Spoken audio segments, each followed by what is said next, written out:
Les émeutes de 2023 ont marqué des voitures, des magasins, des écoles brûlées, une violence injustifiable qui a fait reparler des jeunes de quartier, mais uniquement sur le thème de l'insécurité. Or oui, il est possible d'évoquer ces banlieues sans se focaliser sur l'insécurité ou les problèmes de laïcité. Oui, dans ces quartiers se trouvent des talents, des jeunes qui veulent réussir en s'accomplissant dans le travail, dans le projet. Alors des initiatives naissent et parmi elles, celle de l'association Quartier d'affaires. Bonjour Aziz Seni. Bonjour à toutes et à tous. Vous en êtes le président et fondateur et l'on vous reçoit ce matin parce que vous avez une annonce importante à faire. Laquelle ? Eh bien, nous annonçons aujourd'hui le lancement de l'événement, un événement exceptionnel, le Forum économique des banlieues. C'est le premier Davos des banlieues qui aura lieu le 17 et le 18 septembre prochain au Conseil économique, social et environnemental à Paris. Un événement qui va réunir qui ?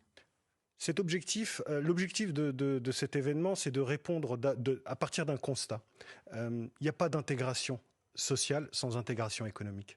Et ce Davos, il a pour objectif de mobiliser les plus grands dirigeants économiques, dirigeants politiques, acteurs associatifs pour réfléchir sur la première journée. Donc le livrable, ce sera un livre blanc avec plusieurs propositions. Et la deuxième journée, l'ambition, c'est de réunir 100 millions d'euros de commandes, 100 millions d'euros de commandes publiques et privées à destination des entreprises installées dans les quartiers. On va rentrer dans le détail de ce que vous demandez. Mais d'abord, le constat, 5 millions d'habitants dans ces quartiers où le taux de chômage est, je l'ai dit, 2,7 fois plus élevé que la moyenne nationale. Comment vous l'expliquez ça ? Écoutez, ces dernières années, les 30 dernières années, les différents gouvernements qui se sont succédés ont répondu à la question: que faire de ces territoires d'un point de vue sécuritaire ? Ces mêmes gouvernements ont répondu, chacun à leur façon, à que faire d'un point de vue social, d'un point de vue urbanistique. Mais la réalité, c'est que la question de qu'est-ce qu'on en fait d'un point de vue économique n'a jamais réellement été posée. Et c'est l'objectif de ce forum économique des banlieues, c'est de répondre à cette question et de réfléchir ensemble et d'agir ensemble. Pourtant, il existe des dispositifs, je pense au dispositif des zones franches qui favorisent l'implantation d'entreprises à proximité de ces quartiers. En contrepartie, elles obtiennent des exonérations d'impôts. Ça marche pas ou ça marche plus ? C'est une goutte dans l'univers des besoins et ça date de 1995, ça a plus de 20 ans. Depuis, quoi de neuf ? Rien. Ce que nous voulons, c'est réfléchir ensemble. Ces territoires doivent cesser d'être des cités dortoirs où on vit, on dort et on ne travaille pas. Donc il y a une vision de développement économique que nous voulons poser et ce sera l'occasion de ce forum économique des banlieues. Alors vous l'avez dit, avec ce Davos, vous voulez mobiliser 100 millions d'euros de commandes publiques et privées pour investir donc dans ces entreprises en banlieue. Comment vous comptez faire ? Parce que normalement, la commande publique, c'est des appels d'offres. Donc là, comment on va faire ? C'est de la discrimination positive ? Non, il n'y a pas de discrimination positive. Il faut déjà faire de la pédagogie, expliquer comment on répond. Vous savez, il y a 180 milliards d'euros qui ont été signés l'année dernière en matière d'appels d'offres publics. 30% sont des PME et je n'ai pas la statistique de combien de PME installées dans ces quartiers ont accédé à ça. Il y a une pédagogie, il y a le fait d'accompagner ces entreprises, de leur donner les moyens de pouvoir répondre. Il ne s'agit pas de faire de la discrimination, il s'agit là encore de faire de l'équité des chances. Ce sont les entreprises installées en banlieue que vous visez, mais est-ce que vous visez aussi en fonction de qui les dirige, ces entreprises ? Parce que ça peut être des entreprises installées en banlieue, mais dont les patrons vivent ailleurs. Vous avez tout à fait raison et notre sujet, c'est bien territorial. Notre sujet est territorial. Donc que vous soyez originaire de ces territoires ou ayant implanté votre entreprise dans ces territoires, vous êtes notre cible et nous sommes là pour vous accompagner.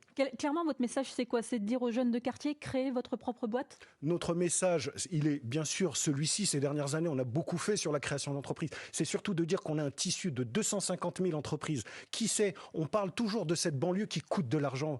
Qui nous dit combien elle rapporte ? La banlieue, c'est 250 000 entreprises, c'est 75 milliards d'euros de chiffre d'affaires. Le 93 est le 8e département en matière de cotisation sociale. Quand on parle des banlieues, c'est toujours sous l'approche du coût, jamais sous l'approche du chiffre d'affaires et de la recette. Ça suffit. Maintenant, la banlieue est là, elle veut travailler, elle veut contribuer au PIB, elle peut le faire, nous allons l'aider. Mais pour ceux qui n'ont pas envie de rester dans cette banlieue, ceux qui veulent en sortir, il y a la discrimination à l'embauche, on le sait, elle existe. La discrimination liée aux origines ou au lieu de résidence, c'est plus compliqué de trouver du travail quand on vient du 9-3 par exemple. Là-dessus, c'est quoi la solution ? Nous, ce que nous souhaitons, c'est transformer cette banlieue en opportunité d'investissement. Aujourd'hui, personne ne vend la banlieue. Je prends un exemple. Choose France, c'est un programme... C'est le sommet organisé par les autorités. Tout à fait. Eh bien, il faut un Choose banlieue. Il y a un Made in France, il faut créer un label Made in banlieue. Il y a un Business France pour favoriser l'exportation de nos entreprises, c'est très bien. Il faut un business banlieue pour favoriser l'exportation de nos entreprises en banlieue. Ceux qui veulent y venir, nous devons les aider, et ceux qui veulent en partir sont libres de partir aussi. Il faut créer du mouvement. Mais où est-ce que ça coince? Parce qu'on n'arrive pas à comprendre vous-même. Vous avez ouvert, fermé plusieurs entreprises.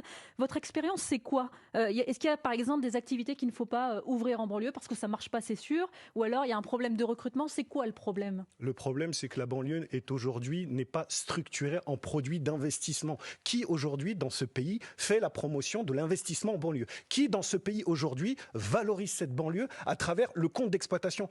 Notre message, c'est pas un message du cœur. C'est un message de rentabilité, de compte d'exploitation. La banlieue est rentable et je demande à nos dirigeants économiques et politiques de le voir. Nous le savons parce que nous travaillons sur le terrain. Nous le savons parce que nos entreprises sont rentables. Nous souhaitons faire profiter tout le pays de ça. Parce que si la banlieue gagne, d'un point de vue économique, c'est tout le pays qui gagne. Vous avez eu l'assurance de la présence du Premier ministre à votre Davos des banlieues? Je crois qu'il y a une écoute assez attentive de la part du gouvernement. Gabriel Attal, Bruno Le Maire. Nous avons aussi des personnalités du monde économique. Geoffroy Roux de Bézieux, l'ancien président du MEDEF, sera là aussi. Il y a effectivement beaucoup de gens qui seront présents et d'autres noms qui arrivent.